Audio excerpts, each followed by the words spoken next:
couple years ago, I added this little battery-powered fan to the inside to help stir the air around, and also improve the fridge cooling by removing a blockage outside. The outside mods have been working great, but this little fan is pretty pitiful and it's just not doing the job.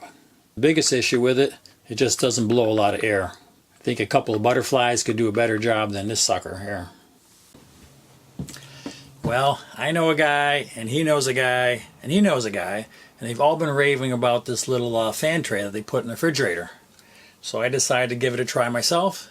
So I picked this baby up. It's got 3 little fans, runs on 12 volts DC, so no batteries to change. That's good. I can change the switches here, so I can run 1, 2, or 3 fans all at once. But before I put it in, I need a plan. What's his plan? His plan? Russians don't take a dump, son, without a plan. Let's get started and we'll try to figure out how I'm going to hook it up. Okay. Now I want the fan tray to shut off when I open the door, so I got a couple options. I can use either a little photocell up here, so when the light hits it, it shuts off. I think I'll go with the magnetic switch because those respond instantly, and sometimes these photocells are a little bit of a delayed action in them. I'll mount this up here on the door, and then the wires can go into the fan tray for the 12 volts.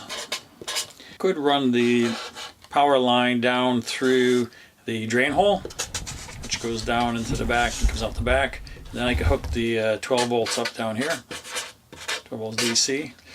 So that means that it would always be on, or I could get the 12 volts from the control board so that the fans are only on when the refrigerator's on. That makes a lot of sense, but I don't want to mess around with that PCB circuit, so yeah, forget that. So I think the best option for me is to pick up a power from the LP switch. So when I turn the LP solenoid on, then it'll power the fans. Of course, while we're traveling, that means I need to leave the propane on even when plugged into shore power, but that's not a big deal because I do that anyway.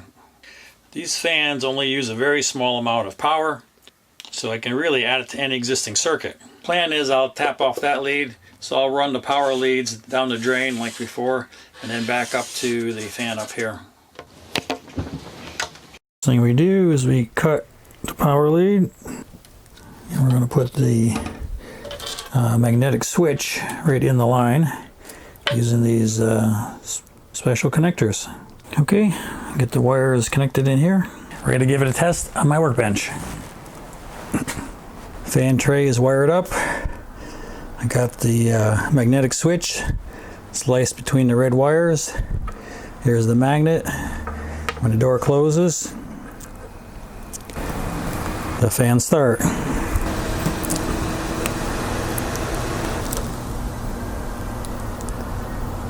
Okay, works good. All I gotta do is put it in. Okay, we got the left bracket on. The right bracket is on. Just need to snake that power line through the drain hole right there.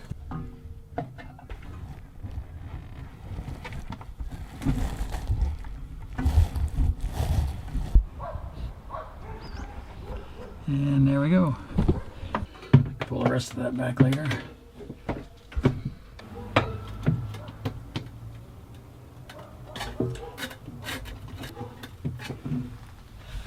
Yeah, the tray is mounted up here on the fins.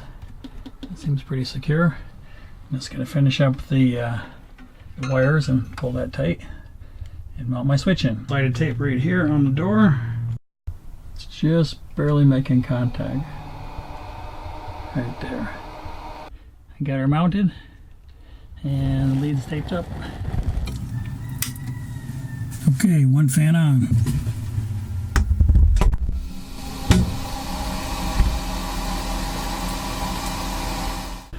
Okay, that's good. It's all hooked up and running. Last thing to do is to wire it into the solenoid switch. Right now I just have it right on the 12 volt power. Okay, there's my fan. And there's the splices that I put in. For my ground wire, I connected it and spliced it in right down here to the little black wire that comes from the connector.